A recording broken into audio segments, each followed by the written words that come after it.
있어요. 좀 꺼내고 할게요 또. 총각 여기서 안 보일 건데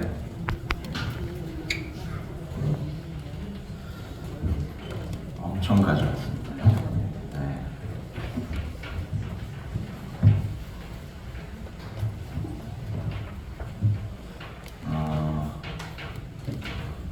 해볼까요? 네. 우리 목소리도 하셨지만 성모성 우리 한번 천천히 바치고 우리 강의하겠습니다. 자, 성부와 성자와 성령의 이름으로 아멘. 다 같이 천천히 해볼게요.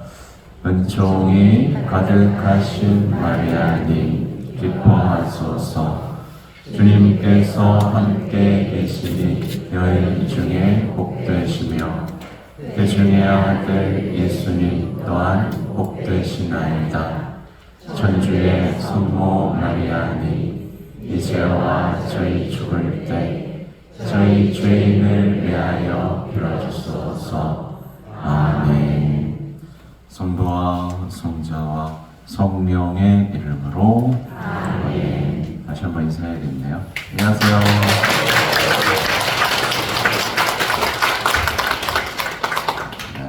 이렇게 많이 오셨네요. 네. 제주도는 4번째인가 5번째밖에 못 왔어요. 네. 다 셀 회원이신 거죠? 아닌 분도 있어요? 그냥 저 보러 오신 분도 있어요? 셀 회원 한번 손 들어볼까요? 셀, 뭐 거의 다 셀이군요. 네. 그럼 나머지는 뭐 그냥 왔다. 네, 레지오. 레지오 체나콜러도 있나요? 뭐? 그렇군요. 덜 꺼낸 게 있어서 하나만 더.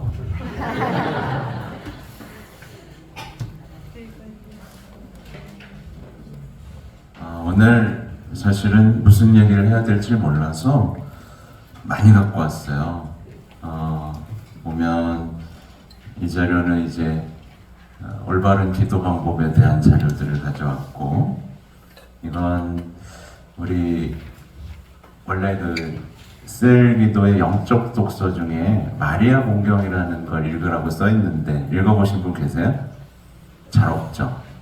네, 바오로 6세 경이 쓰신 마리아 공경도 조금 가져왔고, 그래서 어젯밤에 급하게 또 큰 표징이라는 문헌도 살펴보고 왔고요. 그리고 오늘 가져온 게 이게 신앙의 빛이라고 이제 프란치스코 교황님이 쓰신 회칙이에요. 첫 회칙. 이것도 가져왔고, 뭐 목줄기도 얘기를 해보려고 동정머리의 목줄기도도 가져왔어요. 그래서 또 33일 봉헌 궁금해하시는 분들 많은 것 같아서 이것도 가져와봤고, 또 성모님께 대한 참된 신실도 궁금하신 분이 많은 것 같아서 가방이 엄청 무거웠어요. 네. 그리고 심지어 가톨릭 교회교리서도 갖고 왔습니다. 네. 안 끝났어요. 네, 체나콜로 블루북도 가져왔습니다. 왜 이렇게 가져왔겠어요? 제가 다 말씀드리고 싶기도 하고 나눠야 될 것들이 많기도 해서 가져왔겠죠. 근데 이제 제가 강의를 다니고 이제 이런저런 상담도 좀 하고 면담도 좀 하고 이야기를 나누다 보면 다 알아듣겠다고 하는데 결론으로 만나면 항상 하는 얘기가 뭔지 아세요? 잘 안 돼요. 네, 잘 안 되고 뭔가 막막하다는 표현들, 어렵다. 그래서 그냥 포기하고 싶다. 네, 근근히 버티고 있다. 뭐 이런 표현들을 많이 하세요. 그래서 신앙으로 확신을 가지고 나날이 성장하고 깊어지고 일상에서 승리하면서 그 기쁨이 얼굴에서 퍼져나가고 저절로 다른 이들을 매력으로 끌어안는 어떤 그런 아름다운 삶이 펼쳐져야 되는데 그게 아니라 그냥 다 죽상인 거예요. 열심히는 되게 열심히 하는 거예요. 막 매일 미사 나와 뭐 신신단체 한두 개는 다 해 또. 그죠?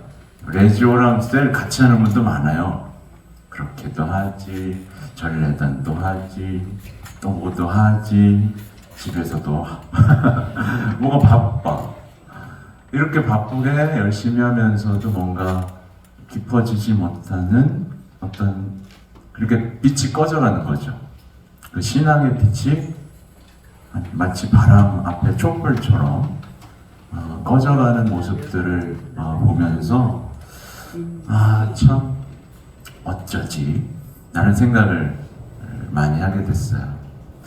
그러면 이제 자기의 믿음도 점검해 봐야 되고 희망도 점검해 봐야 되고 사랑도 점검해 봐야 되는 게 너무 마땅한 얘기죠. 그죠?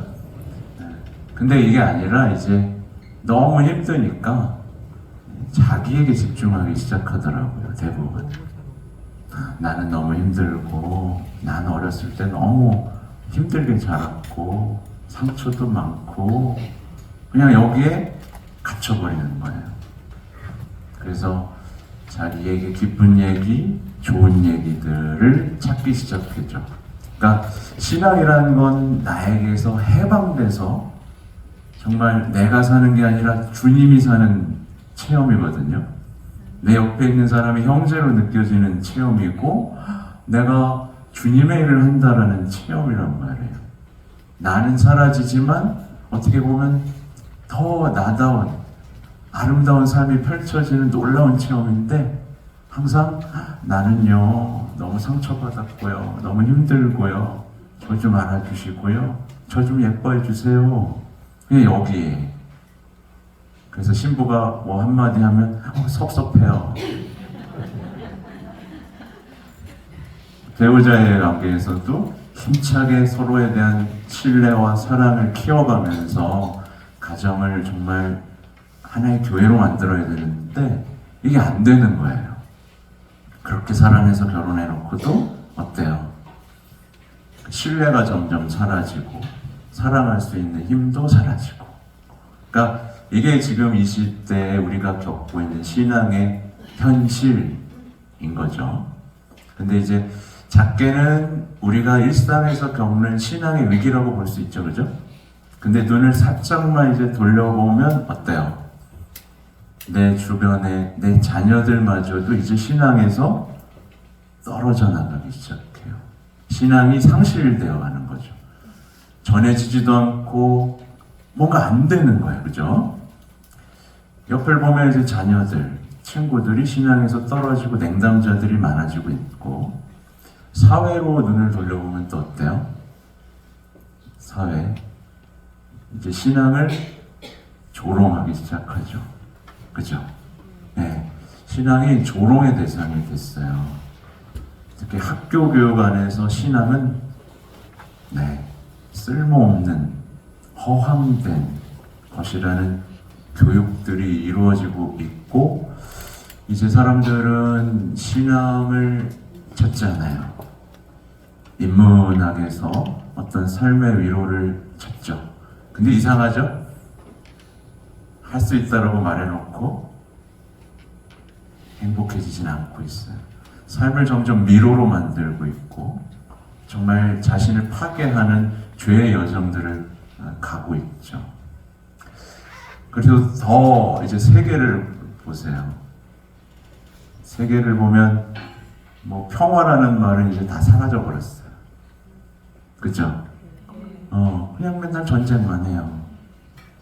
이제 민족주의, 그죠? 그래서 자기 나라만 생각해요, 이제.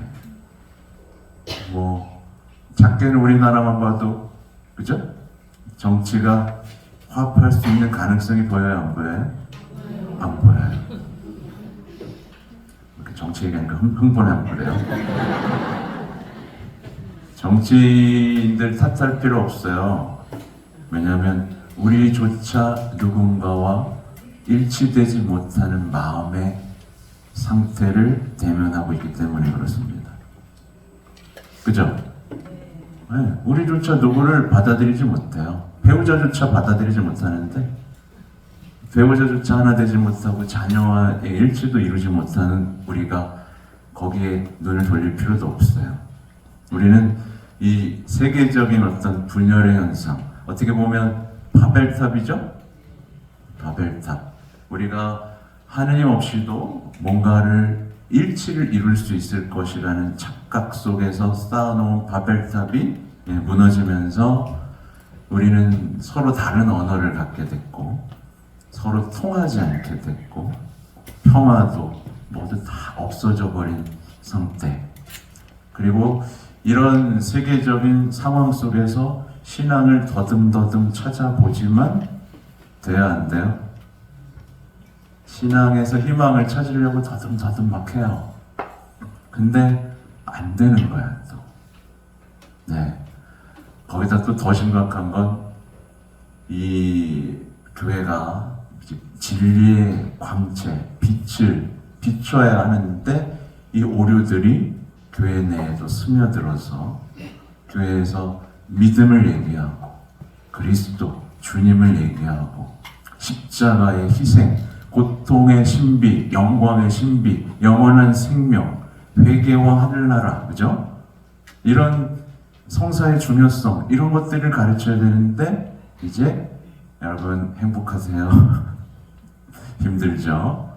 그리고 이제 심리상담이 들어와 버리고 신앙이 하나의 삶의 위로의 수단, 성취의 수단으로 전락해버리는 현장을 우리는 목격하고 있는 거예요.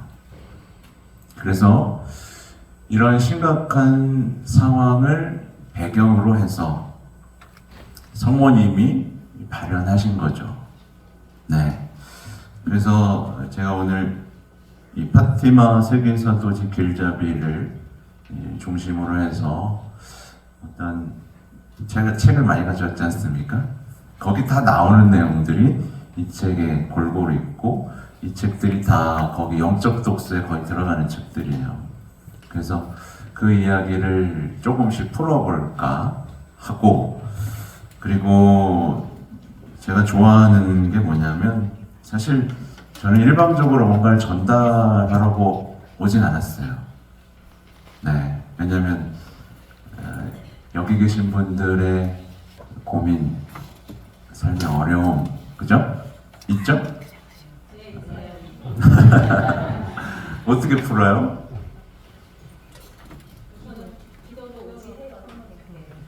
네. 그래요. 나머지 분들은 기도하면서 겨우 버텨요? 네. 정말 병만 걸리는 거 아니에요? 그러니까 이따가 뭐 2강 이때쯤 해서 여러분의 질문질도 어떤 신앙의 고민도 좀 나누는 시간이 있으면 좋겠다라는 생각을 하고 있는데, 뭐 잘 되면 그걸로 하고 안 되면 이걸로 하면 되겠습니다. 우선 보면 이제 파티마라는 이제 성모님의 발현을 어떻게 바라보는가에 대한 시선들이 이제 앞에서 시작이 돼요. 근데 이미 제가 다 설명해 드린 것처럼 이렇게 써 있어요. 이 책은 하느님을 부정하고 그분의 뜻을 외면한 20세기의 인류가 직면했던 고통과 비극을 보여줌과 동시에, 그 고통과 비극을 보여주는데 그 고통과 비극의 영향이 여러분의 삶에 지금 깊숙이 침투한 거예요. 그쵸? 이상하죠? 행복하려고 막 발악을 하는데 이상해. 그냥 삶은 고통이고 삶은 비극이 되어 가잖아요. 여기서 여러분 열심히 안 사는 사람 있어요? 없죠? 사랑하려고 노력 안 하는 사람 있어요? 없죠. 없죠. 근데 잘 돼요, 안 돼요? 이상하게 안 되죠. 막 사랑한다고 기도한다고 했는데 뭐가 안 돼요.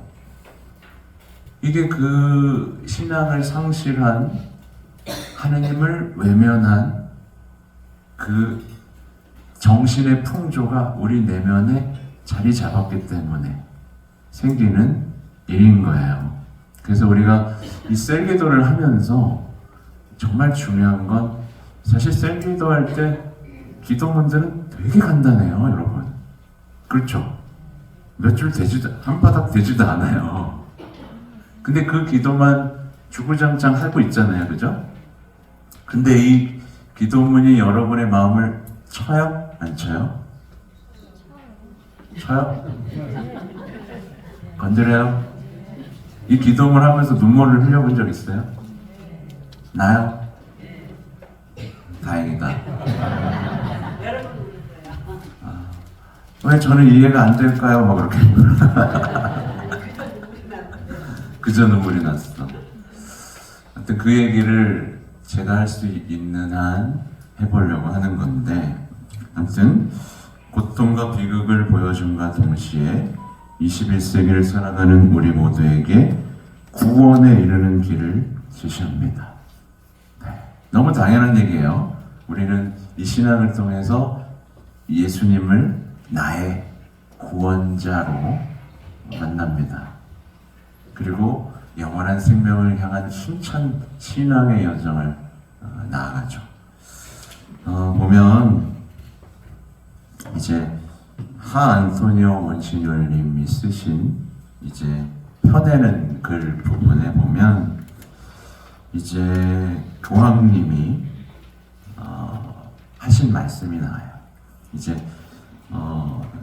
내일이 요한 바오로 2세 교황님 축일이에요. 네, 모르셨죠? 네, 그러니까 10월 22일이 제가 알기로 79년인가? 8년인가? 78년일 거예요. 78년 10월 22일이 교황님이 즉위하신 날인데, 바로 그 날을 이제 축일로 지정했습니다. 네. 그래서 전 더 기뻐요. 제가 정말 사랑하는 교황님이신데, 교황님이 이제 1982년 5월 13일에 파티마를 방문해서 이렇게 말씀을 하세요. 신앙의 지평에서 볼 때 이 시대를 살아가는 우리에게 주어진 가장 커다란 은총은 바로 큰 표징, 곧 마리아의 발현입니다. 어떻게 이렇게 담대하게 말할 수 있죠? 이 시대를 살아가는 신앙인들에게 주어진 가장 커다란 은총이 마리아의 발현이다 라고 단언하고 있어요. 얼마나 중요하다는 말씀을 지금 하시는 건지 기억해야 되고요. 또 2000년 5월 17일에 이렇게 또 말씀하세요. 파티마에서 떠오르는 빛을 받아들입시다. 그러니까 저는 이걸 파티마에서 떠오르는 신앙의 빛이라고 좀 해석을 해봤어요. 잘 보세요. 이 책 제목이 신앙의 빛이에요. 여러분, 신앙은 빛입니다. 그죠? 어디까지 비추죠? 온 세상도 비추고 죽음 너머까지 비칩니다. 그죠? 근데 바로 이 책이 쓰여진 이유는 빛이 꺼져가기 때문에 그런 거예요. 이 책은 진리의 수호자라고 불리는 이제 베네딕토 16세 교황님이 초안을 작성하고 이제 프란치스코 교황님이 완성해서 내놓은 첫 회칙이에요. 그러니까 합작품이라고 볼 수 있죠. 이따가 좀 이걸 살펴볼 겁니다. 이거를 통해서 우리가 과연 우리가 믿고 있는 이 신앙의 빛, 나는 정말 그걸 체험하고 있는가 나에겐 정말 믿음이 있는가? 요거를 돌아봐야 되는 거니까요. 아무튼 파티마에서 떠오르는 빛을 받아들입시다. 마리아께서 이끄시는 대로 따릅시다. 이런 말까지 해요. 마리아께서 이끄시는 대로 따릅시다. 마리아의 티 없으신 성심은 우리의 피난처이며 우리를 그리스도께로 이끄는 길이 될 것입니다. 이게 교도권에서 가르치는 성모님께 대한 신심인 거예요. 근데 제가 아까 마리아 공경이라는 권고 가져왔다 그랬잖아요. 이게 바오로 6세 교황님이 쓰신 거예요. 바오로 6세 교황님이 1974년 2월 2일에 쓰셨어요. 근데 놀랍게도 여기에도 우리 교황님의 어떤 논조, 그죠? 그대로 담겨 있어요. 그리고 이 교황님이 제가 안 갖고 온 게 하나 있는데 구세주의 어머니라는 회칙입니다. 그러니까 역대 교황님들이 교도권 안에서 성모님에 관해서 쓴 문헌들이 있어요. 대표적으로 할 건 없죠. 이제 마리아 공경, 아까 큰 표징, 아까 반복되죠, 그죠? 큰 표징, 구세주의 어머니, 동정 마리아의 묵주기도, 또 우리나라에는 번역이 되긴 했는데 제가 주교회에 좀 요청을 할 예정이에요. 왜냐하면 성모님에 대한 교도권의 가르침이 우리 한국교회에 절실히 필요하거든요. 교황 요한 바오로 성인 교황님께서 일반 아련이라는 시간이 있는데 교리교육 시간이 있어요. 그 기간 동안 성모님에 대해서 가르친 교리 교육들이 책으로 펴내면 한 두께가 이 정도 돼요. 근데 이 교리 교육의 내용은 그냥 100%라고 보면 돼요. 이 책의 내용입니다. 이 책의 내용이에요. 근데 이 책의 내용이 지금 한국교회에 지금 잘 받아들여지고 있게요? 안 받아들여지고 있게요? 잘 안 받아들여지고 있어요. 어떻게 보면 방해죠, 그죠? 여러분 잘 기억하셔야 돼요. 뒤에 얘기해야 되겠지만 악마가 지금 현재 가장 방해하는 것들은 성모님께 대한 참된 신심, 그리고 제대로 바치는 거룩한 묵주기도를 제일 싫어합니다. 그리고 성모님께 대한 봉헌을 제일 싫어합니다. 그랬을 때 악마는 꼼짝 못하고 당하기 때문에 이것들을 다 봉쇄하려는 많은 어떤 움직임들이 있는 거예요. 아무튼 다시 돌아가 볼게요. 다시 읽어볼게요. 바티마에서 떠오르는 빛을 받아들입시다. 마리아께서 이끄시는 대로 따릅시다. 마리아의 티 없으신 성심은 우리의 피난처이며 우리를 그리스도께로 이끄는 길이 될 것입니다. 결국 여러분이 셀기도를 한다는 건 그분의 빛의 망토에 쌓여서 그분의 성심께 우리 자신을 봉헌해서, 너무 속임수가 많잖아요, 그죠? 이 악한 속임수와 오류들이 많은 세상에서 성모님의 성심과 함께 승리하는 여정을 가는 그 여정에 여러분이 초대된 거예요. 이 말이 어렵나요? 안 어렵죠? 약간 눈을 껌뻑껌뻑거리는 것 같아가지고. 그렇습니다. 그래서 보면 첫 번째 이제 천사의 발현이 시작되죠. 천사의 발현 때 이제 이렇게 기도하잖아요. 저의 하느님, 당신을 믿고 찬미하며 의지하고 사랑하나이다. 당신을 믿지 않고 찬미하지 않으며 의지하지 않고 사랑하지 않는 자들을 위하여 기도하오니 용서해 주소서. 천사가 알려준 기도죠. 근데 이게 그냥 넘어갈 수 있는 기도가 아니에요, 결코. 여러분, 제대로 믿고 있어요? 여러분의 믿음을 주님은 기뻐하실까요? 아니면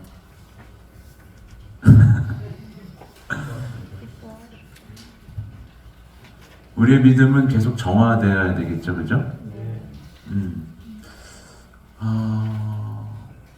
그러니까 예수님께서 다시 오실 때 이 세상에서 믿음을 찾아볼 수 있겠느냐 라고 했을 때 여러분은 정말 반짝반짝 빛나는 믿음으로 나아가고 있을까? 또 찬미하며 어떻게 보면 흠숭하며 주님께 드려야 할 마땅한 어떤 것들이 다 돌려지고 있는가, 이런 것들을 다 돌아보게 만들고 정말 주님께만 의지하는가, 다른 우상들에 내가 의지하고 있지 않나, 이런 것들을 다 돌아보게 만듭니다. 나는 주님을 사랑한다고 말하면서 사실은 나에 대한 사랑이 더 커지지 않았나, 이런 것들을 생각해 보게 되죠. 어디서부터 볼까? 이쯤에서 이제 이 책을 한번 살짝 살펴보는 것도 좋을 것 같아요. 이 책은 5,000원입니다. 저랑 아무 상관도 없죠. 주교회의에서 나오는 건데, 안 그래도 목줄기도, 동정마을의 목줄기도 얘기를 하도 하고 저희 본당에 100권 샀는데 이제 거의 다 나갔어요. 그때 품절이 됐어요. 근데 엊그저께 어제 전화해보니까 이제 다시 출판한다고. 그래서 그 참에 제가 그럼 구세주의 어머니도 마리아 공경도 좀 얘기하려고 지금 하고 있는 거예요. 이 책은 이제 말 그대로 아까 신앙의 빛입니다. 그렇죠? 그래서 시작은 이렇게 시작해요. 신앙의 빛, 교회 전통은 이 말로 예수님께서 가져다 주신 위대한 선물을 가리켰습니다 라는 표현을 해요. 그래서 옛날에는 사람들이 태양신을 숭배했잖아요. 그렇죠? 그래서 이 태양은 어떻게 보면 죽음 너머를 비추지 못하는 어떤 한계를 갖고 있잖아요. 그리고 태양 때문에 죽으려는 사람은 아무도 없었잖아요. 근데 그거는 좀 넘어서는 빛이다.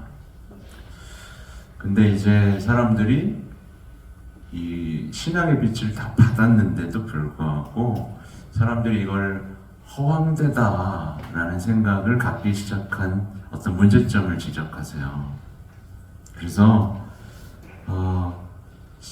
신앙의 빛은 고대 사회를 위해서는 충분했지만 새로운 시대를 위해서는 아무 소용이 없는 것으로 여겨졌습니다.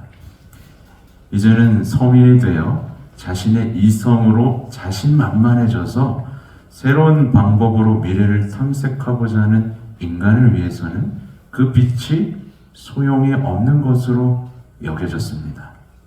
오늘날 사람들의 마음속에서 있는 생각들이죠.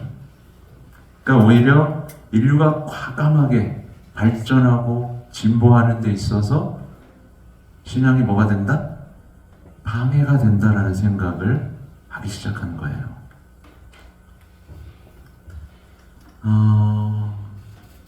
그래서 이렇게 나와요. 마지막으로 인생에서 새로움과 모험을 제거해버린다고 비판합니다. 우린 막 자유롭고 싶고 도전하고 싶고 그죠? 막 하는데 이걸 막는 것처럼 사람들이 느끼기 시작했다라는 거예요. 그래서 사람들이 이때쯤에 신앙을 정말 내 인생의 찬란한 빛으로 여겨야 되는데 이 신앙을 자꾸 축소하기 시작한 겁니다. 그래서 신앙은 그냥 인간적인 위로를 주는 따뜻한 빛 정도로 여겨졌다라는 거예요. 오늘날 현대인이 생각하는 부분이죠. 네. 근데 그렇게 함으로써, 그러니까 난 이제 내 인생을 신앙에 이제 기초해서 신앙에 내 인생의 기초를 두고 내 인생을 설계해 걷고 살아가는 게 아니라 내 인생의 기초는 뭐예요? 주님이 아닌 거예요, 그죠?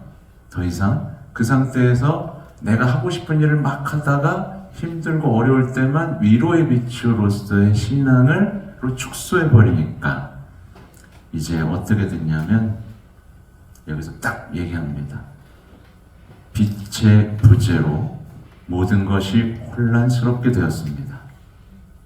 선과 악을 구분하는 것이 불가능해졌고 우리를 제자리에서 맴돌게 할 뿐 그 어디로도 이끌지 못하는 길로부터 목적지로 인도할 수 있는 길을 분간하는 것이 불가능해졌습니다.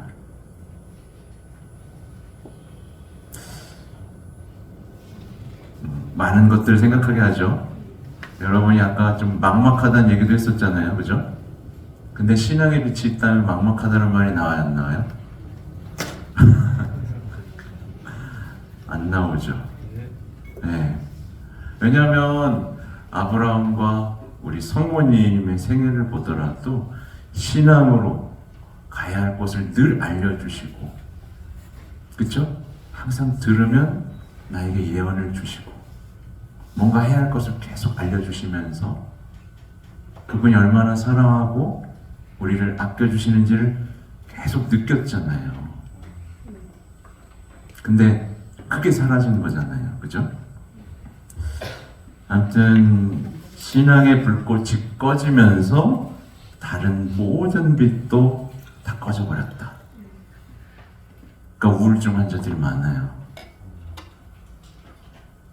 그 빛을 다시 켜야 다른 모든 것들도 빛을 받는데 그거 없이 내가 뭔가 할 수 있다고 생각한 이 교만한 인류가 그 어둠을 체험하고 있는, 근데 서로 내가 더 어두워라고 경쟁하고 있는 그런 상황이 된 거죠. 그래서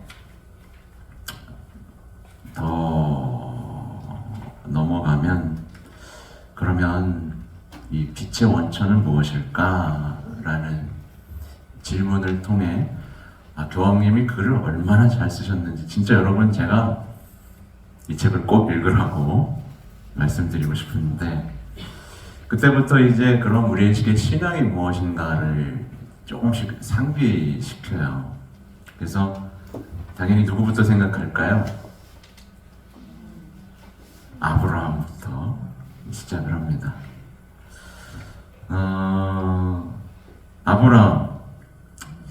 아브라함을 얘기하면서 신앙은 들음과 연결되어 있습니다 라는 표현으로 이렇게 시작하세요. 그러니까 하나님께서는 말을 건네신다라는 아름다운 표현이죠. 하나님이 여러분의 인생에 말을 거셨어요? 왜 그래요? 여러분이 하나님께 찾아오셨고 여러분에게 말을 거셨냐고요?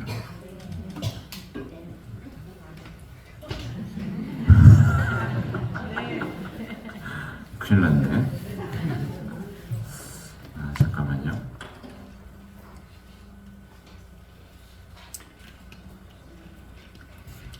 신앙의 기본이 바로 들음이라는 거예요. 결국 우리는 들을 수 없게 된 거죠. 신앙의 위기가 왔음에도 나에게 말을 건네고 내 마음을 향해 문을 두드리시는 그 하나님을 느낄 수 없게 된 거예요. 왜냐하면 우리는 늘, 여러분은 안 그러시지만 보면 제가 대중교통을 자주 이용하는데 어때요, 사람들? 다 끼고 있죠?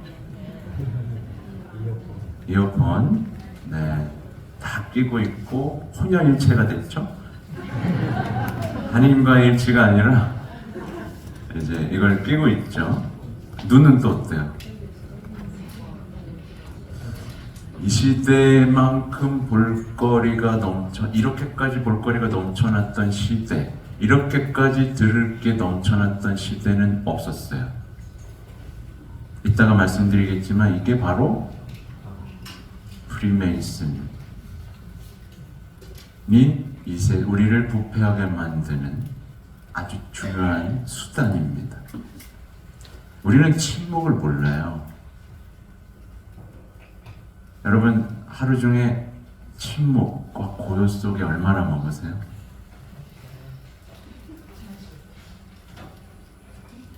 우리 엄마들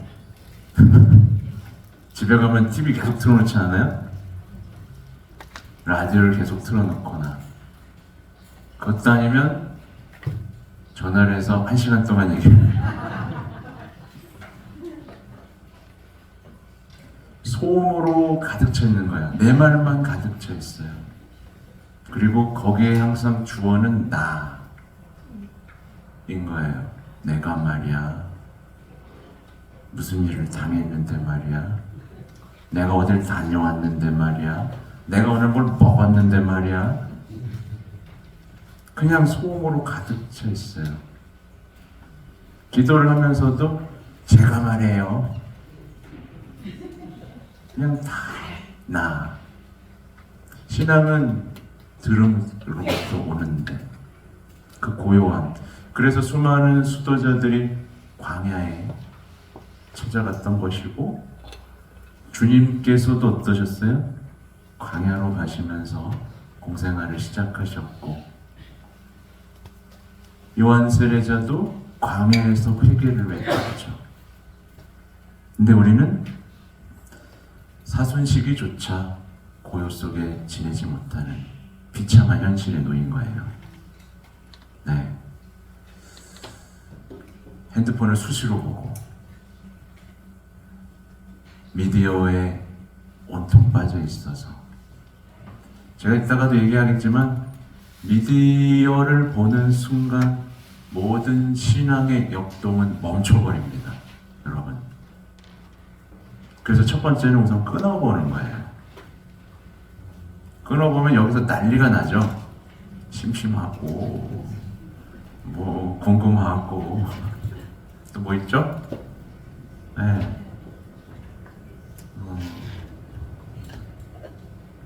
아무튼 그래서 제가 적은 것도 있어요. 어디 갔지? 제가 얼마 전에 한 강론인데, 이 미디어를 자꾸만 보면 어떤 현상이 벌어지냐면, 우선 첫 번째가 도덕적인 타락에 익숙해져요. 네, 괜찮네, 뭐 쟤도 하네, 원래 그런 거지 뭐, 그죠? 주님이 하지 말라는 것도 그냥 다 해요. 주일이라는 계명은 10계명이죠, 그죠? 근데 여러분, 주일에 보통 사람들이 뭐 해요? 여가를 갖죠? 이게 계명을 곧 조롱하는 거란 말이에요. 이게 모독이라고, 우리가 무관심과 모독을 갚아드리잖아요. 이게 10계명에 대한 모독을 퍼뜨리는 거예요. 사람들이 주일을 거룩하게 보내야 되는데 주일을 자기를 위한 시간으로 만들어버리는 모독이 지금 자행되고 있어요. 네, 고에서에 와서 주일 빠졌습니다. 네, 가족들하고 여행 가느냐고 주일 빠졌어요. 이걸 용서를 청하는 거야, 통보하는 거야, 알아서 들으라는 거야. 이게 뭐예요? 뭐예요 이게? 죄송한 마음이 하나도 없죠. 네. 그러니까 내가 행복을 위해서라면 주님은 다 알아주셔야 된다라는, 이게 어디서 온 거예요? 다 미디어를 통해서 여가를 보내는 게 행복이고 자유라는 생각들, 굉장히 정신 풍토가 들어온 겁니다.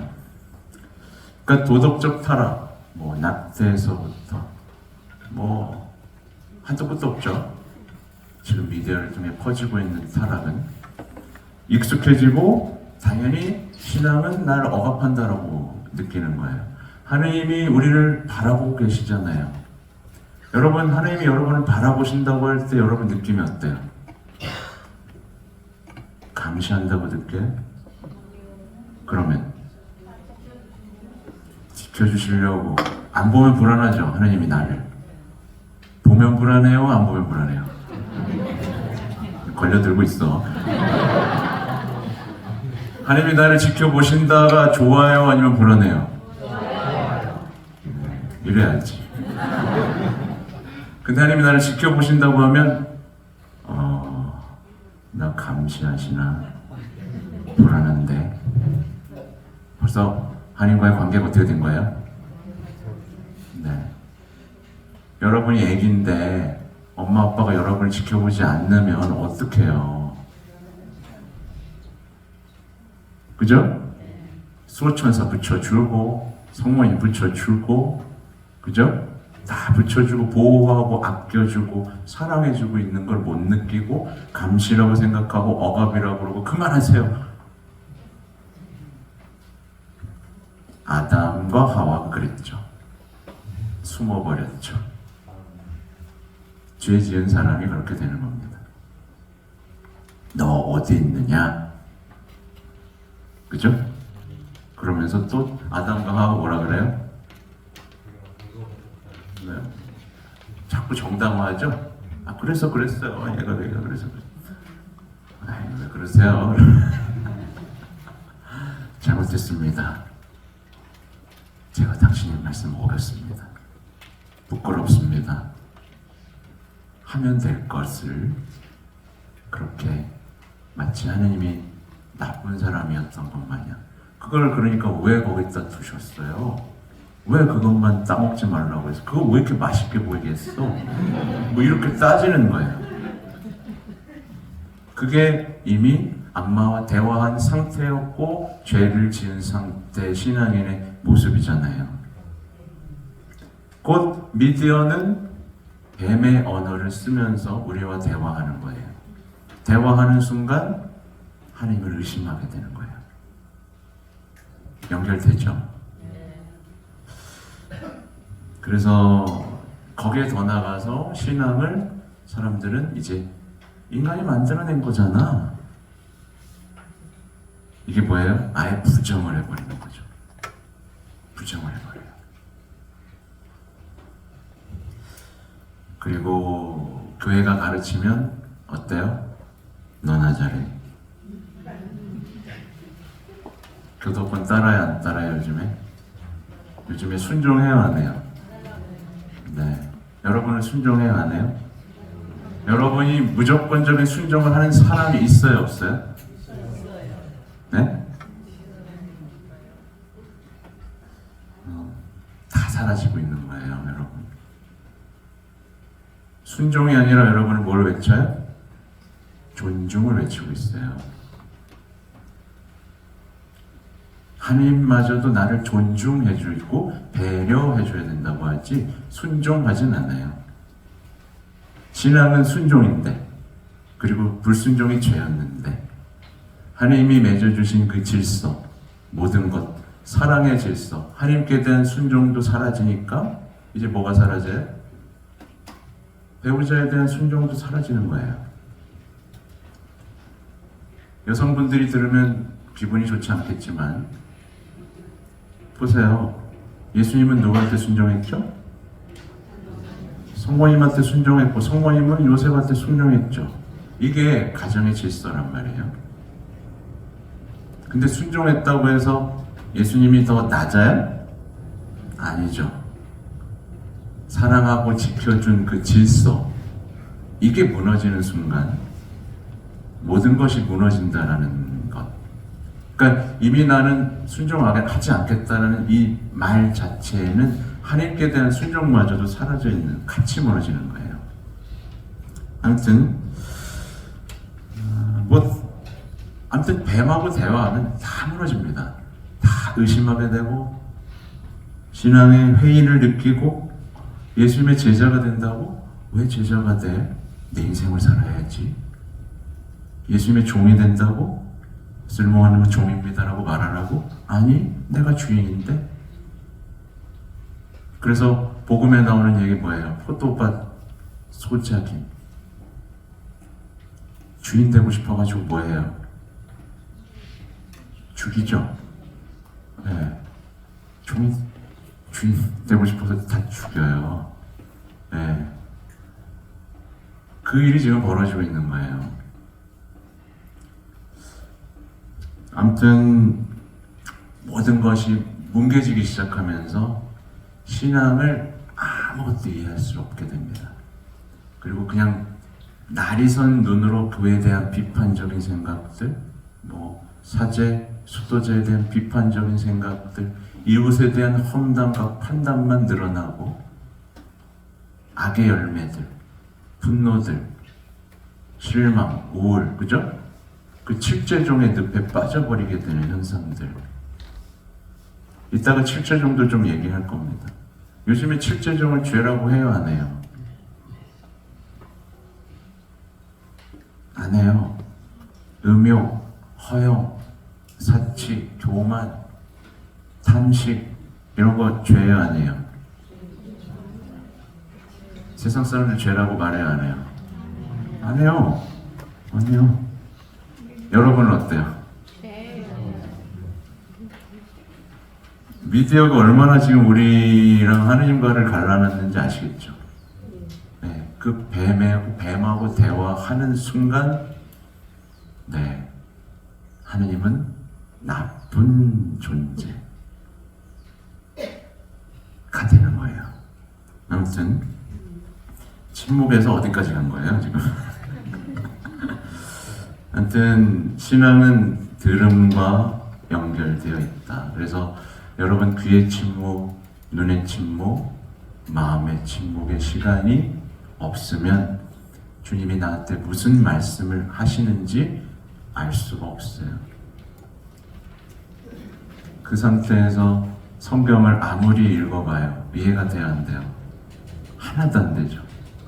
그래서 성경이 하나도 이해가 안 돼가지고 성경 공부를 다녀요. 그러면 성경 공부 다니면 여러분이 원하는 어떤 그 삶의 지혜들을 배울 수 있어요, 없어요? 거의 못 배워요. 그냥 약간 백과사전식으로 이건 이런 뜻이야. 주님은 이래서 이 시대에는 뭐가 있었고 이렇게 했어 라는 지식을 배우는데 이게 내 삶을 못 건드려요. 그래서 성경은 어려운 것이 돼버리고 말이죠. 근데 저는 100% 장담하고 말할 수 있는 게 우리가 침묵 중에 그분에 대한 믿음, 그분에 대한 회개, 하나님 나라에 대한 열망이 제대로 정돈되면 성경은 어떨까요? 그냥 넣어주십니다. 그 일례로 제가 얼마 전에 얘기한 이 데데레사 성녀 있잖아요. 데데레사 성녀가 아가서를 해설한 게 있는데 이 아가서가 라틴어로 써 있는 걸 해설했어요. 근데 성녀는 라틴어를 몰랐어요. 모르는 언어를 읽고 해설을 하죠. 네. 우리에게 다 그런 일이 벌어진다는 건 아니지만 일례로 성령께서 쓰여주신 말씀이고 우리에게 하시는 말씀이기 때문에 우리가 마음만 연다면 성경은 너무나 달콤하고 꿀같은 아름다운 하나님의 사랑의 편지로 우리에게 매일의 양식이 되겠죠. 그렇죠? 그래서 보면 아브라함에게 주님께서는 떠나라. 그리고 어떻게 보면 신앙의 길을 걸어라. 그러니까 믿음, 그러니까 우리가 믿는다면 믿음의 여정을 가는 거예요. 그렇죠? 여러분 믿음의 여정을 시작했어요, 안 했어요? 했어요? 네. 무조건 믿어요? 네. 가랄 때는 다 갈 거예요?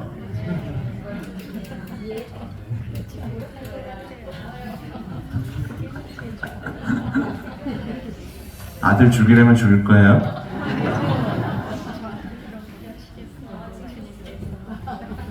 네. 아들 죽이라고 하잖아요. 아들 바치라고. 그죠? 그죠? 그러니까 그 사건을 통해서 아브라함이 어떻게 됐을까요? 씩씩거렸을까요? 이놈의 할아버지가 아들을 바치라고 그러고 나를 골탕 먹여? 이랬을까요?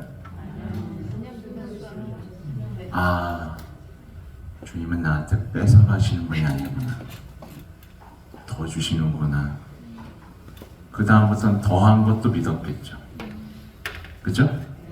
길이 없는 곳을 가라고 해도 갔겠죠. 왜? 믿으니까. 그게 바로 믿음의 여정인 겁니다. 아무튼 보면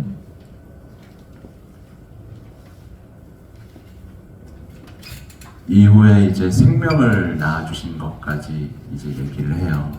그러면서 여기서 연결하시는 건 내 존재의 기원이 사랑이구나. 그러니까 우리 신앙에서 제일 중요한 게 바로 내 존재의 기원인 거예요. 근데 사람들은 어때요? 자신을 우연의 산물이라고 생각하기 시작했죠. 그러니까 내 인생이 가치가 있어요, 없어요? 없죠. 사람들 되게 이상해요. 저는 이해가 안 돼요. 자기가 진화할 때 우연의 산물이에요. 그냥 어쩌다 생긴 존재예요. 근데 자기를 존중해달래요. 왜 존중해야 돼요? 우연히 태어났으니까 그냥 가면 되는 거 아니에요? 뭐 도덕, 양심, 뭐가 필요해? 자신의 존재를 그렇게 깎아내리는데 신났어요. 신을 부정하기 위해서죠. 그래서 자신이 우연히 생겨났다는 어떤 생각들을 전개하기 위해서 나온 게 또 다중우주론 막 이런 거예요. 멀티버스 들어보셨죠? 네.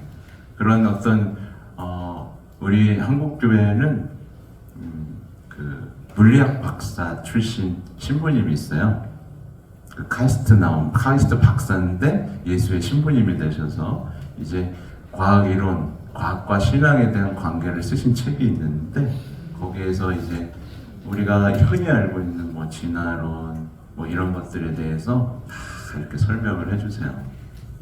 근데 참 그 책을 보면 우리가 정말 제대로 알지 못하고 있구나. 그러니까 과학 만능주의라든가 그죠? 어떤 이성적으로 모든 걸 설명할 수 있을 거라는 착각 속에 이렇게 쇠뇌되어 살고 있다는 걸 알게 되죠. 아무튼 그 다음에 이제 이스라엘 신앙이 나오는데 이 부분이 참 전 인상적이었습니다. 신앙은 그 본성상 보이는 것이 제시하는 것과 같은 즉각적인 소유를 포기할 것을 요구합니다. 신앙은 포기를 요구한대요. 그죠? 근데 우상 앞에서는 우리의 안전을 포기하라는 요청을 받을 위험이 없습니다. 그러니까 신앙과 우상 숭배의 차이를 이렇게 미묘하게 딱 나오고 있는데요. 우상 숭배는 그래서 이렇게 나와요. 여정을 제시하는 것이 아니라 어디에도 가닿지 못하며 거대한 미로를 만들 뿐인 수많은 길을 제시합니다. 그죠? 그러니까 사람들은 오늘날에 대부분 우상 숭배를 하죠? 안 해요? 네. 여러분의 행복 어디 달렸어요? 재민이, 여러분의 행복 어디 달렸어요? 내 건강? 자식의 성공? 그 뭐라 그래요 그거를? 우상 숭배라고 할 거예요. 근데 행복의 기준이 하느님이 아니잖아요. 그렇죠? 우상 숭배는 여정을 제시하는 게 아니라 하느님은 여정을 제시해요. 신앙은 확실한 여정을 제시하는데, 우상 숭배는 길만 제시하는데 어디에도 가닿지 못하고 늘 막막하고 삶을 미로로 만든다잖아요. 그죠? 여러분, 삶이 미로예요, 보이는 길 끝이 있는 여정이에요. 아름다운 여정이에요. 네. 노래도 있잖아요. 사랑의 미로요. 하여튼 되게 인상적이죠. 이런 표현이 있어요. 믿는다는 것은 언제나 우리를 받아주시고 용서하시며 우리의 삶을 지탱하시고 이끌어주시며 비뚤어진 우리 역사의 굴곡을 바로잡아 주실 수 있는 하나님의 자비로운 사랑이 우리 자신을 맡긴다는 것을 의미합니다. 네. 그러면서 뭐 이거 제가 다 읽을 수는 없고, 아무튼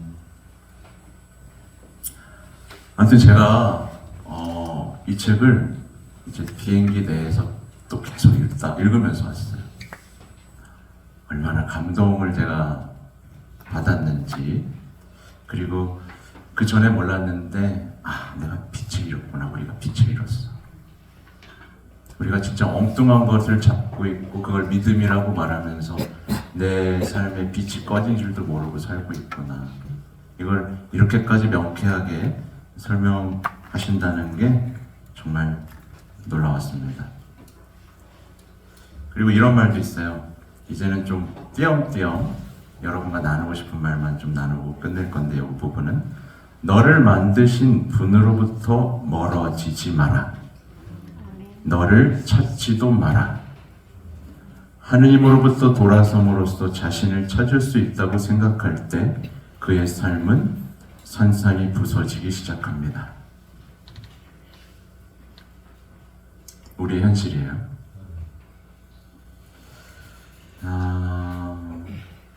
아까 제가 이 부분이죠.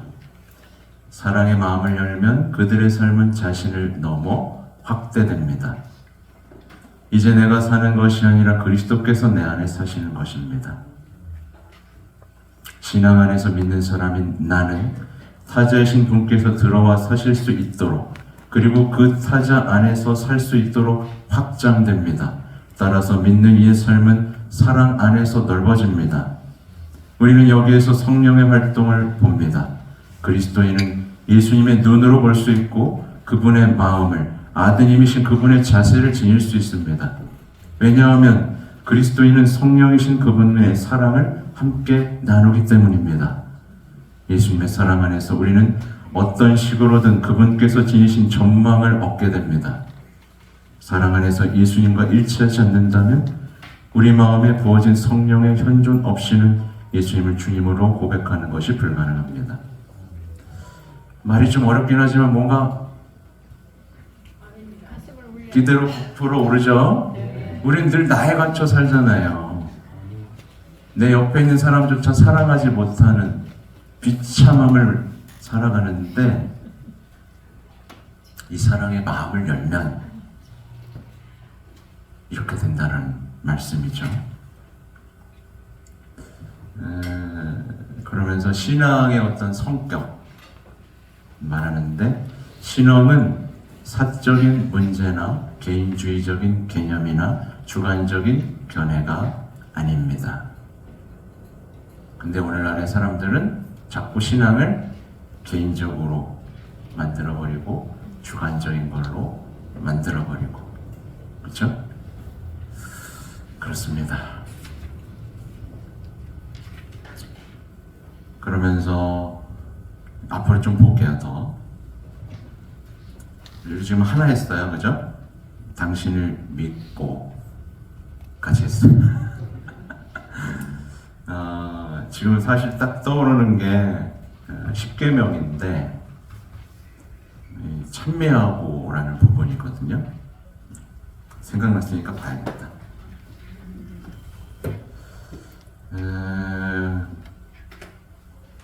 제가 이 가톨릭 교회교리서를 가져온 이유는 여기서 십계명에 대한 중요한 가르침들이 나오고 있고, 또 하나는 우리가 늘 어려워하는 기도의 싸움에 대한 얘기가 있기 때문에 그래요. 여러분, 기도 쉬워요? 어려워요? 어렵죠? 싸움이니까 그래요. 네, 싸움이니까. 기도를 하면 이게 기도가 아니라 기도는 싸움이 있어요. 싸움이 있는데 우리는 이 싸움에 대해서 배워본 적이 없는 거예요. 그러니까 제대로 기도를 배워본 적이 없는 거죠. 교리서에 다 있는데. 그래서 이것도 뭐다? 영적 독서에 들어간다. 근데 이거 사실 한 권씩 다 있어야 돼요. 있어요? 있는 사람? 네. 나 다 읽었다.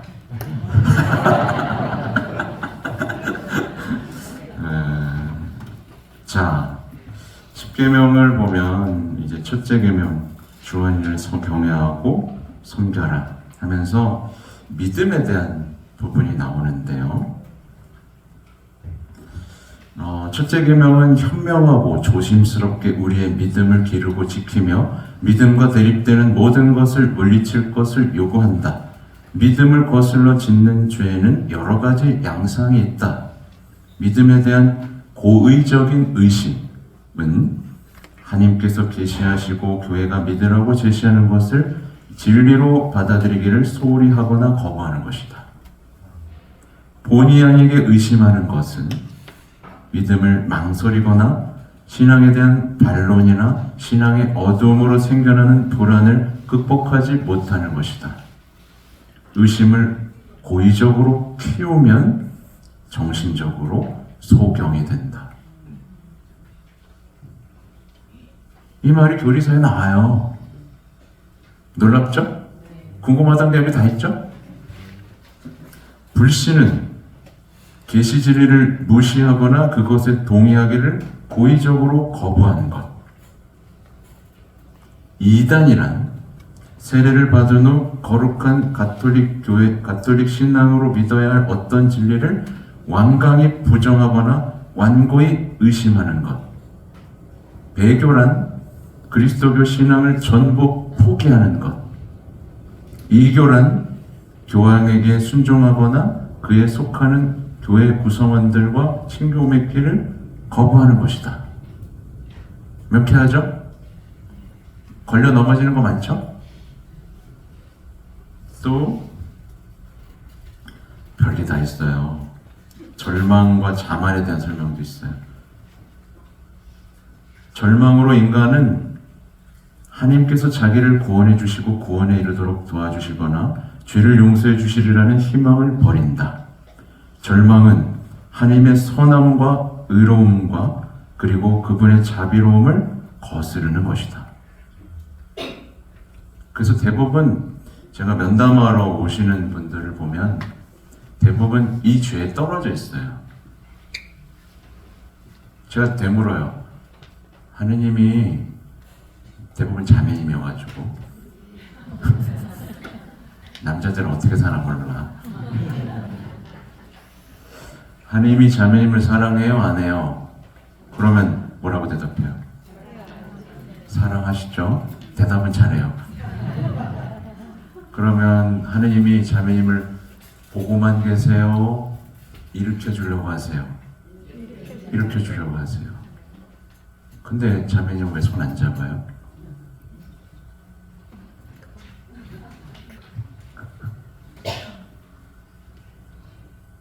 그래놓고 이 의심, 불신, 절망의 죄에 빠져 있으면서 상담을 하는 거예요. 여러분 어때요? 이런 사람 많아요, 적어요? 그렇죠? 안 믿는 거예요. 하나님이 사랑하시고 나를 가장 아껴주시고 나를 위해 목숨까지 내바친 이 큰 사랑을 믿지를 않으니 고쳐줄 수가 없는 거예요. 파티마에도 나오죠? 못 고쳐줘요. 왜요? 믿지를 않으니까. 근데 뭐라 그래요? 나 믿는데요? 라고 얘기하죠.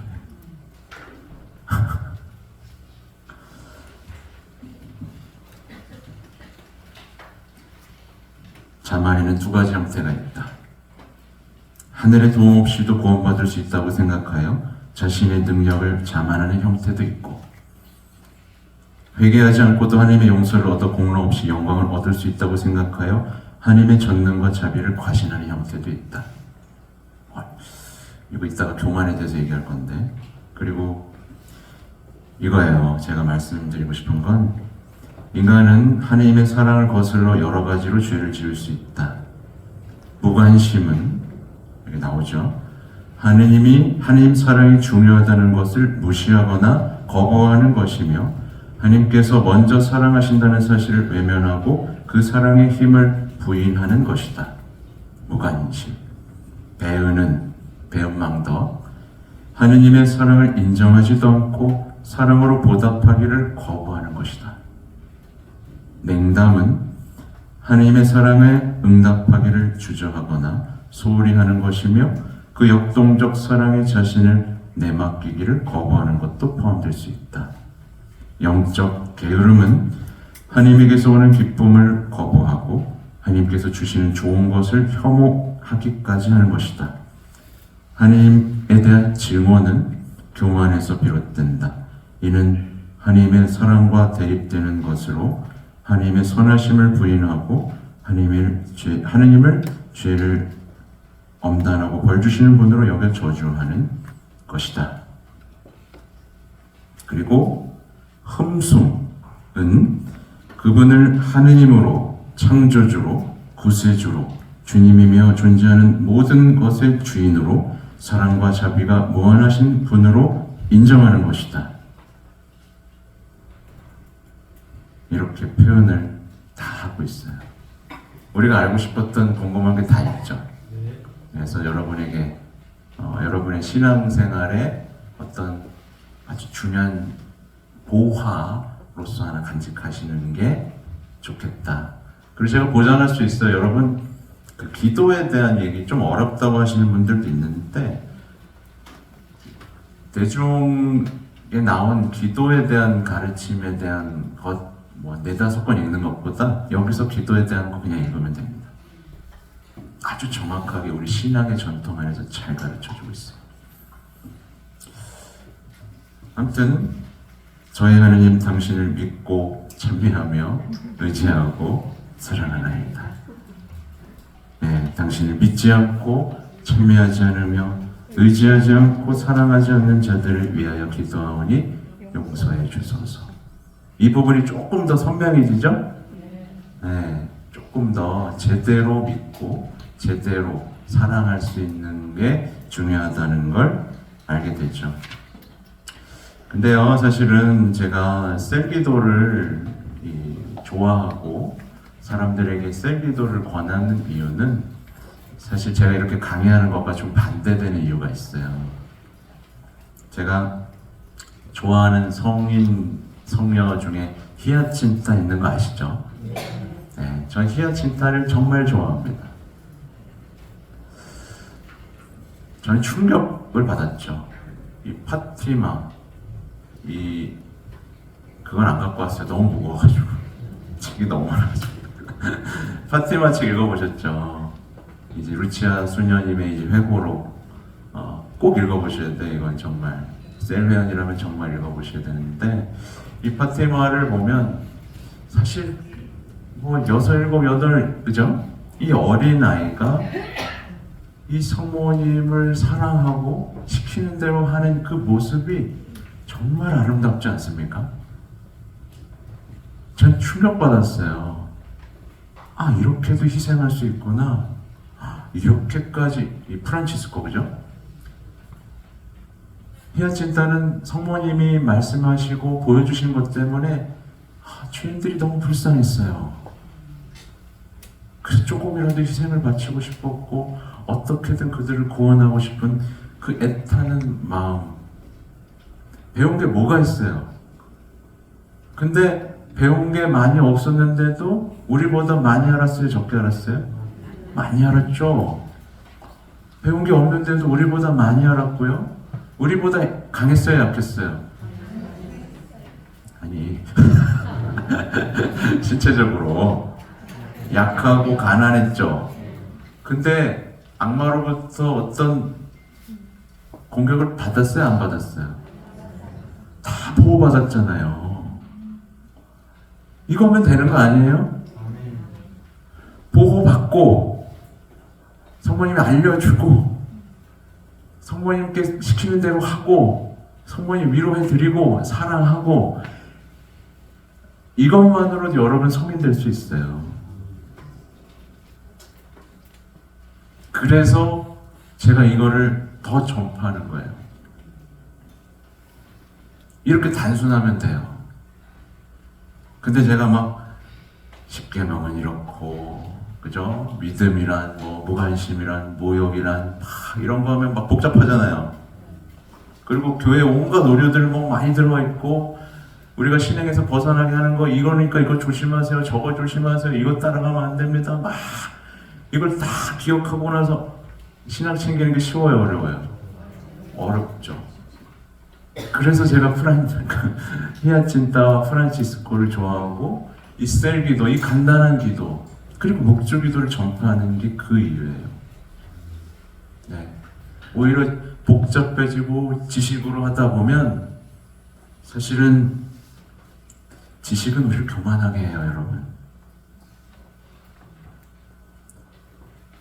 중요한 핵심인데 성모님께 대한 참된 신심, 이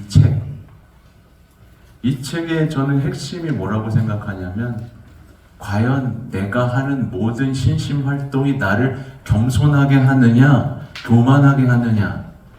근데 성모님께 우리를 봉헌하는 건 반드시 우리 자신을 버리고 겸손하게 해준다. 그리고 세례 때의 기억을 하고 예수님께로 향하게 해준다.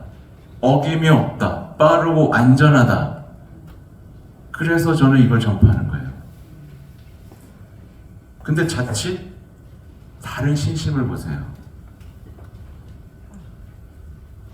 다른 신심을 폄하하는 게 아니라 이것도 동시에 갖고 있는 위험성이에요. 동시에. 예를 들면 성체조배를 했어. 회개하지 않은 사람이 지루해. 힘들어. 그래도 약속한 거니까 버텨야 돼. 복주기도를 해볼까? 성경을 읽을까? 막 버텨요. 그래서 많이 했어요. 회개하지 않은 척 많이 했어요. 그럼 이 신심을 통해 그가 어떻게 될까요? 교만해지죠. 내가 하루에 몇 시간씩 정체조배하는지 알아? 이렇게 되죠. 성경 공부도 마찬가지죠. 필사도 마찬가지죠. 내가 성경 필사를 5번 했어.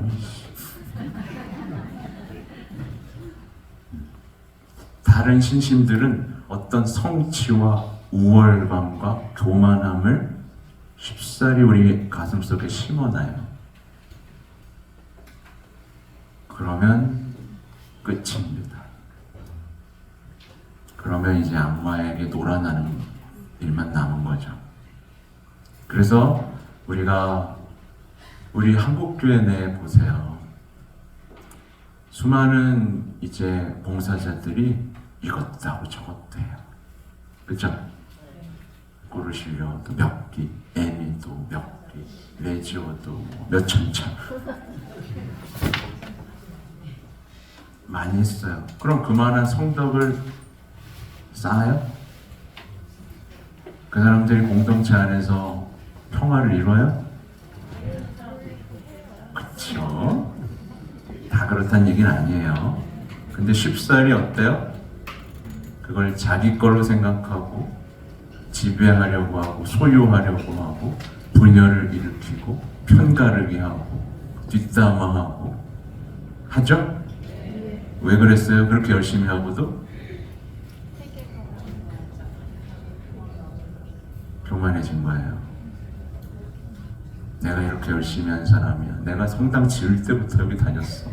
내가 이 성당 지었어. 내가 여기 재산을 반을 갖다 냈어. 그렇게 자선을 하면서도 기도를 하면서도 악마는 이렇게 교묘한 거예요. 그래서 진짜 중요한 거, 그래서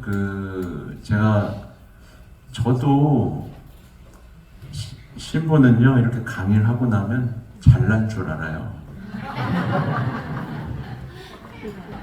진짜예요. 그래서 기도해 주셔야 되는 거예요. 그래서 얼마 전에 제가 강의하는데 정말 많이 눈물이 났어요. 내가 이렇게 교만해지다니, 마치 내가 뭘 다 아는 것처럼, 내가 남들보다 더 잘난 것처럼, 뭐 내가 다 한 것처럼, 그죠? 그게 푹 빠져버리는 거예요. 못 빠져나와요. 사람들이 신부님 보고 싶었어요. 같이 사진 찍어요. 이러면 제가 잘난 줄 아는 거예요. 괜찮은 사람이다라고 생각하는 거예요. 아니요. 똑같아요. 기도를 멈추는 순간 나락으로 떨어지는 나약한 사람입니다. 다만 뽑아서 시키시니까 하는 겁니다. 제가 여기까지 온 것도 신기합니다. 네. 어디까지 했지? 오늘 뭐 왔다 갔다 합니다. 이해하시죠? 네. 그래서 아무튼 천사는 사라집니다. 천사는 사라지고 그 거룩한 분위기에 휩싸여서 감동과 인상을 받네요. 그렇죠? 그리고 두 번째 반응에서는 너희들은 무엇을 하고 있니? 기도하여라. 많이 기도하여라. 예수님과 성모님의 성심께서는 너희에게 자비를 베풀려고 하신다. 지존하신 분께 끊임없이 기도와 희생을 바쳐 드려라. 네. 근데 여기서 참 영리하죠. 질문이 어떻게 희생을 해야 하나요? 이렇게 물어봐요.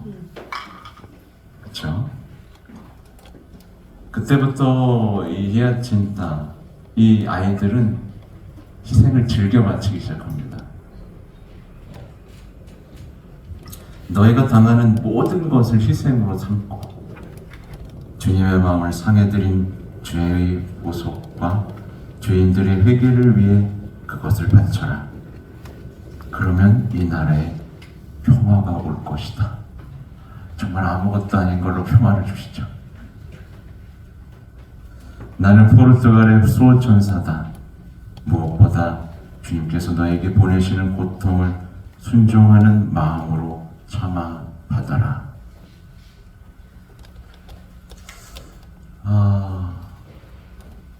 여러분 이거 실천하고 계시죠? 네, 아주 작은 희생. 정말 물 한 모금을 안 먹잖아요, 그죠? 네, 맛있는 거 덜 먹고. 저는 속상해 죽겠어요. 자꾸 맛있는 걸 보내줘. 진짜요, 진짜요. 제가 성모월달이 빵도 이제 팔잖아요. 그 성모월달에 강의 나가면서 거기 원장님하고 같이 빵을 팔아요. 성모월달이 아시는 분? 빵 먹어보신 분? 별로 안 먹어보셨네. 광고를 해야 되나? 5분 정도 남았네요, 그죠? 근데 그 성모월달이 빵 하면 안 되겠다. 근데 제가 유튜브에 보면 광고도 하고 그래요. 근데 진짜 진심이에요. 뭐냐면 값이 너무 싸. 우리 밀이에요. 그리고 국산 팥이고 설탕 안 넣고 원당하고 물도 알칼리수예요. 그리고 쟤네들 뭐 밤식빵도 다 국산빵이에요. 국산빵. 뭐 찰보리도 다 국산 찰보리. 다 국산인데 원래 우리 밀빵은 약간 푸석푸석하거든요. 근데 안 그래. 그리고 우리 밀은 가격이 3배 정도 비싸요. 근데 팥빵 얼마게요? 이만한 게? 2,000원이에요. 팥도 엄청 들었어요. 근데 우선 맛있기도 하고 건강하기도 하고 싸기도 한데 중요한 건 이 성모 울타리라는 공동체가 제소자의 재활을 위해서 또 원장님의 카리스마를 통해 지금 유지되고 있다는 거예요. 그래서 거기 가서 인사하면 첫날에 그러더라고요. 아니 저는 30년 살다 나왔습니다. 저는 15년입니다. 저는 어제 나왔습니다. 그러면 옆에서 자랑이다.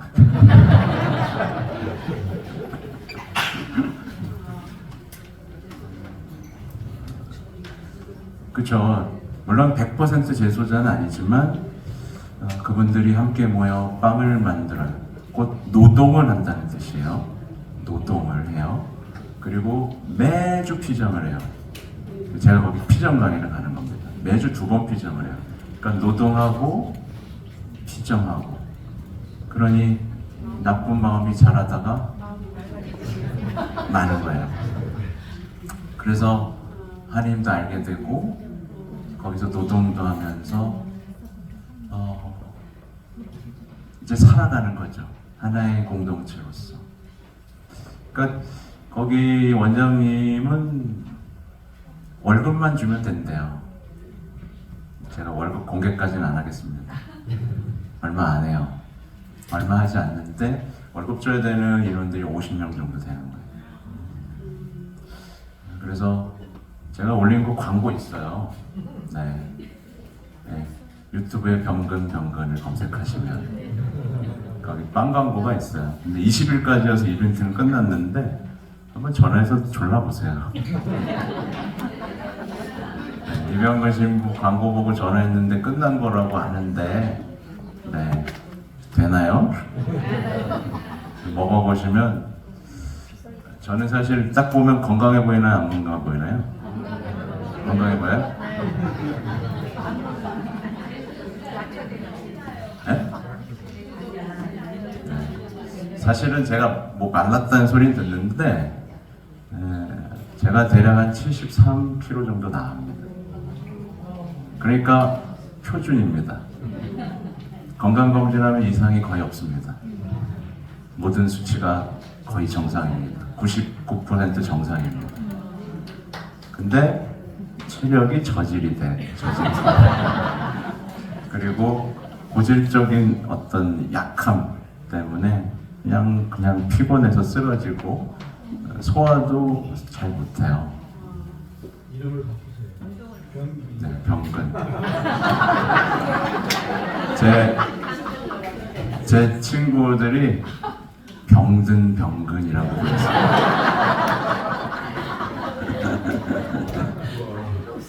네. 제가 소개 어떻게 하는지 아시죠? 두근두근, 차근차근, 따끈따끈, 방긋방긋, 병근병근. 그래서 아무튼 일반 빵을 먹으면 소화를 못해요. 신물이 나오고 하루 종일 힘들어요. 쌀밥도 그래. 집에서 그래서 찹쌀밥 먹어요. 그 정도예요. 네, 그 정도로 약한데 이 성모울살이 빵은 단점이 있어요. 소화가 더 잘 돼서 많이 먹게 돼요. 진짜요. 아무 문제가 없어요. 네. 물론 이렇게 광고하면 심의에 걸릴 테지만 제 경험입니다. 그리고 빵들이 다 맛있어요. 그래서 특히 호두 과자 같은 경우도 이 에어프라이기에 딱 돌려 먹으면 정말 기가 막힌 맛이 납니다. 그래서 많이들 사 드세요. 네. 해줘요. 네. 네. 제 유튜브 들어가면 전화번호 다 있고요. 네. 쇼츠에도 다 해놨으니까 전화하셔도 되고 문자로도 주문하실 수 있어요. 그러니까 착한 일도 하고 빵도 맛있는 거 먹고 그렇죠? 네. 그리고 후원도 할 수 있어요. 후원도 할 수 있는 걸로. 근데 후원을 이렇게 막 받지는 않으세요. 빵 팔고 월급 주고 그렇게 건강하게 사는 것으로 만족하고 사십니다. 그래서 또 월요일에 대구 월성성당에서 또 강의가 있어요. 신상욱 씨도 오고 뭐 김정식 씨도 오고 노래도 하고 마지노 신부님도 오고 아세요? 네, 저도 가서 같이 강의도 하고 이런 시간 갖기로 했습니다. 일강의는 마칠까요? 네.